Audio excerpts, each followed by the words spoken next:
I want to stress to you again the same theme, that some of our values as a Muslim doctor can be congruent with universal and local values, but some of them will be unpopular with local and universal values. I feel we have every obligation, as long as the patient is not suicidal, to inform the patient what he has. But the way I put it to family is, I'm not putting a knife into his heart. You got cancer, you'll die in 3 months' time, it'll be very painful. What to do? Tough lah.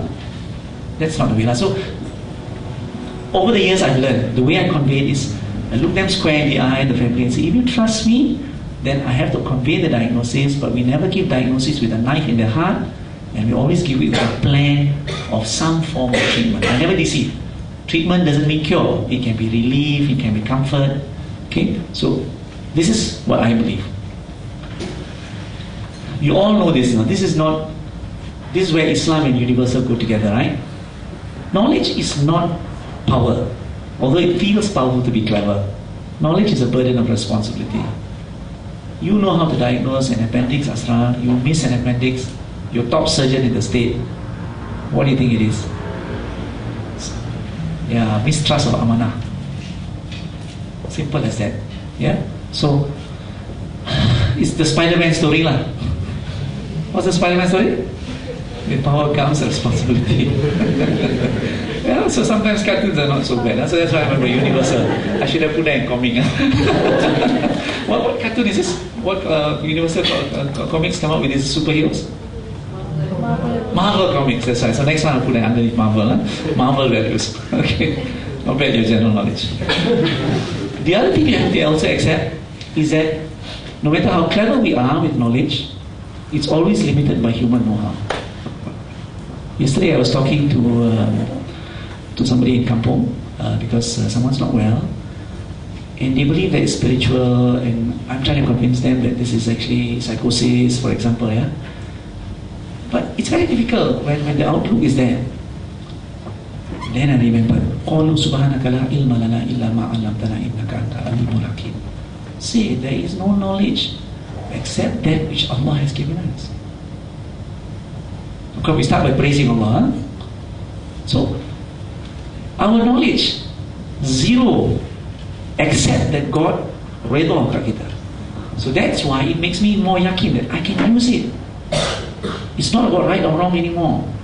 If God didn't redha, we won't have it. I won't know of it. Then we have to use our motives to justify that knowledge is used correctly. So it's the pistol story or the knife story. You can either use it to cut or kill. Yeah? Recognize the responsibility, recognize the limitations. No matter how clever you get, remember it's only a fraction of all knowledge. So I've come up with this very clever, one more exam for the book.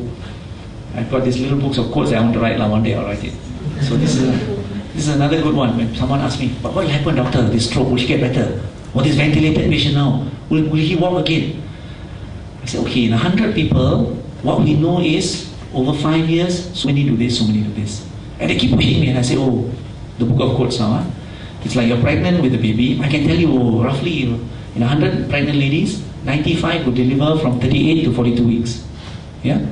But you're asking me, will he get straight A's in Form 3?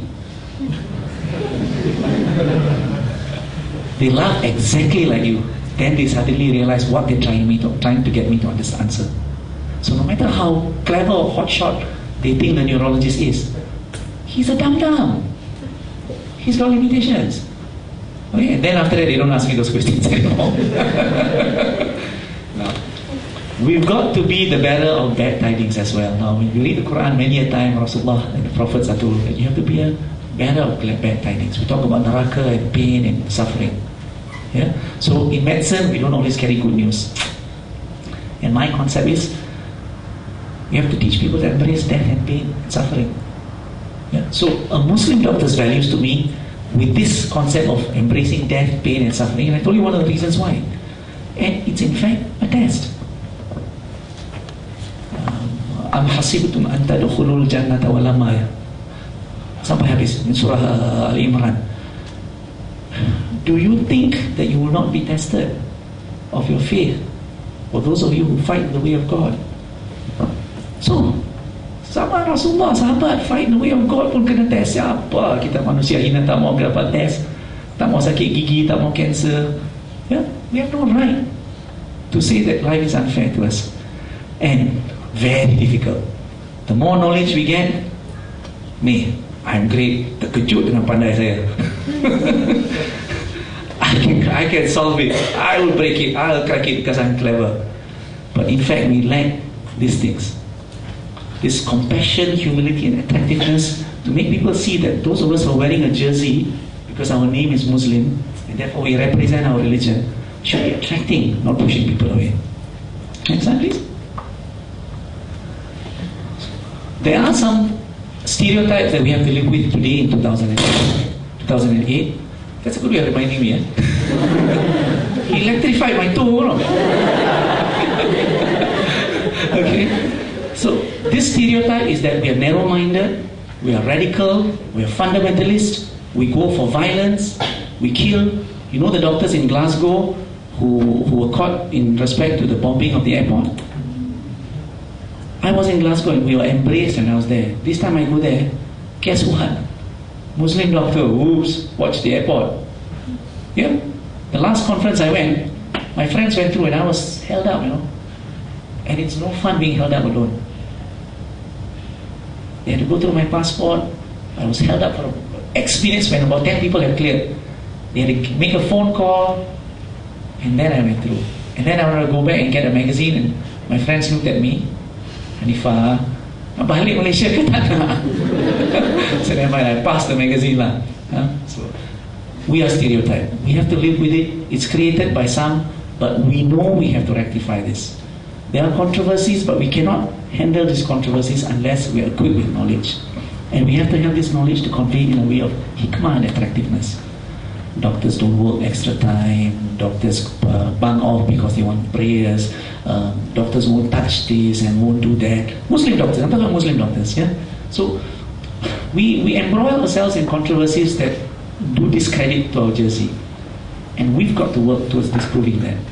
But it's not just the knowledge that we need. The Malay students are stupid ones.